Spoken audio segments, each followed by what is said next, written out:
Hello and welcome to this edition of Akron Buzz. My name is Aaron Coleman and I am joined by a very special guest here this Wednesday afternoon, Tia Payne, the founder and director of Legacy31. Tia, welcome to Akron Buzz.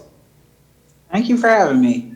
Absolutely. Pleasure to speak with you. First of all, Tia, talk to me a little bit about the mission and the organization of Legacy31. How did it start? What made you start it? And who does it target here in the Akron area?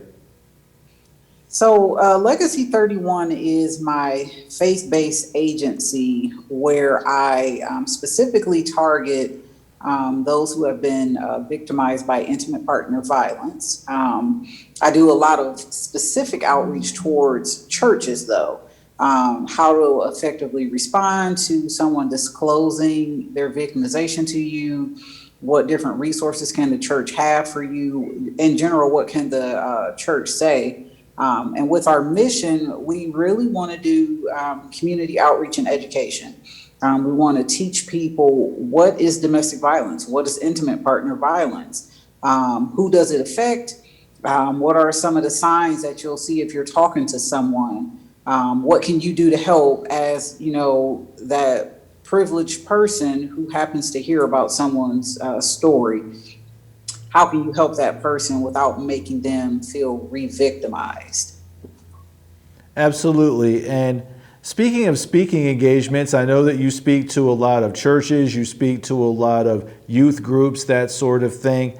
What have you done in terms of trying to reach out to those people, considering that we have the pandemic going on, COVID-19? How have you been able to kind of think outside of the box and reach out to those groups, even when you can't speak to them face to face? Right. Honestly, social media has taken on a new spin with it being COVID. Mm-hmm. So a lot of my interactions on social media, I've had to ramp it up a bit, making sure I'm getting confirmation, getting information out there, making sure I'm being visible on all those different platforms that I'm available on.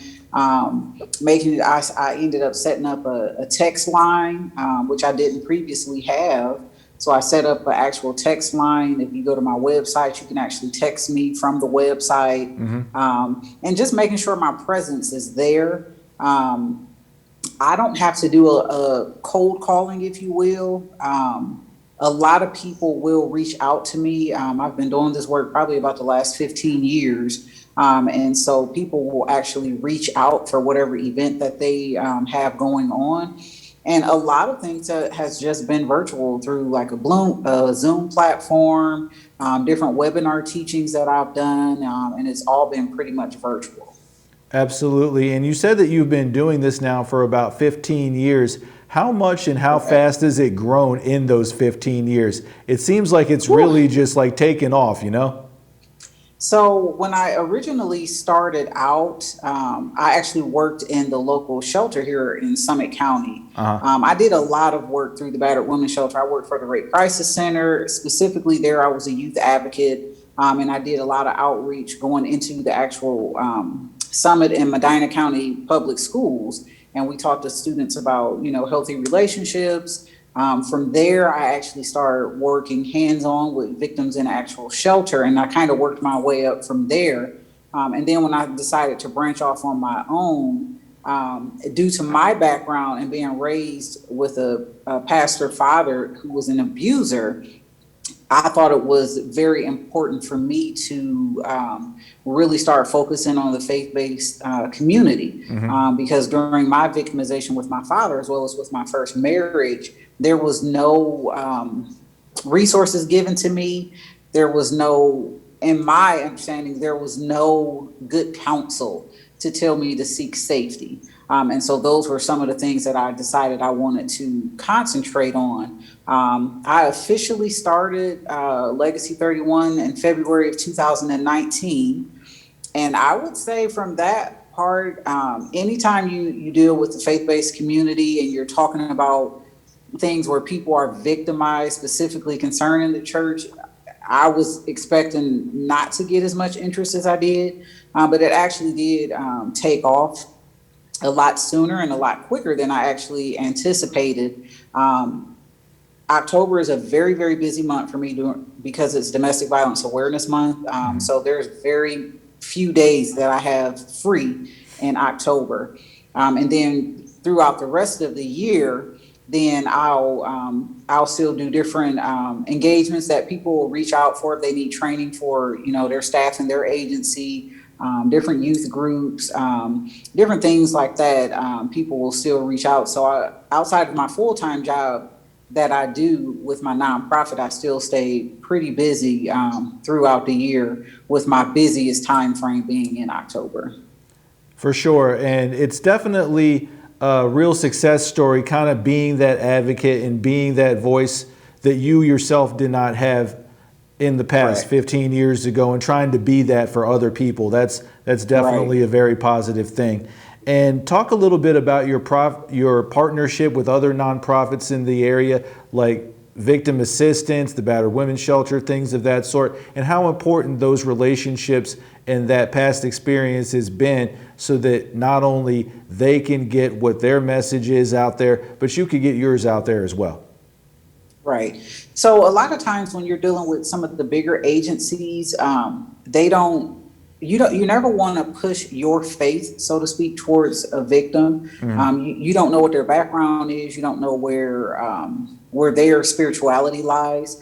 And so for me, because my one big partnership is through Victim Assistance Program. I partnered with them probably very, very early on. It was a plus because I actually used to work for Victim Assistance Agency. And so I made a lot of connections through the years of being a victim's advocate. So I had a lot of connections, I think, which was, a pretty good foot for me to start on. I had those connections anyway. And so when you're dealing on a bigger scale, when you talk about victimology, some people do run to their churches. Some people will want to talk to their pastors before they will necessarily go to a battered women's shelter or go to a victim assistance agency. They're probably going to go to their church if that's where their comfort level is. And so it actually ended up being a plus that here comes Tia Payne, who's starting a faith-based agency, outreaching towards those who've been victimized. Why not start making those connections with some of the agencies that I previously worked with in the past, and give that piece that some people are looking for that they may not necessarily offer in their own agency. And so those connections were pretty easy to make. So I do a lot of training with victim assistance. I'm part of their training team when they do their essentials training, which in a sense is a 40-hour training that you do to get your credentials as far as being an advocate is concerned. So I'm one of the trainers, and I specifically do the training surrounding intimate partner violence or violence against women. And so that is the portion that I teach often. Absolutely. And what is a good way for people to get a hold of you, to get in touch with the organization, website, phone number, email address, that sort of thing? So my website is legacy31.net, and that's all one word. Same as far as my email address is concerned, it's Tia Payne at legacy31.net. And then, of course, I'm on Instagram, and I'm also on Facebook as Legacy31 as well.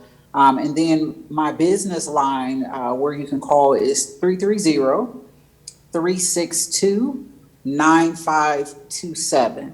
And it's texting as well as calling. A lot of times texting. I do a lot of crisis intervention through Facebook's inbox. A lot of people will reach out to me from there. I do counseling, a faith-based type of counseling or crisis intervention for a lot of people through inbox, or we'll set up something through Zoom, or we'll sit and talk.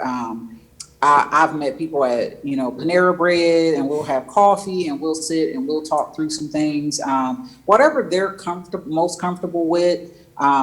As the privileged person that they chose to share their story with, I meet them where they're most comfortable at.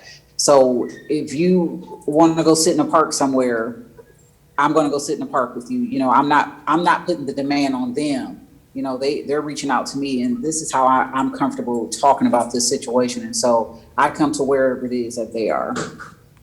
It's great stuff. Tia, thank you very much for sharing your story with us and sharing a little bit about Legacy 31. And if you are someone that needs assistance, you could always get a hold of Tia at any of the sites that she mentioned, whether it be Facebook, Instagram, anything like that. Thanks very much. Thank you so much.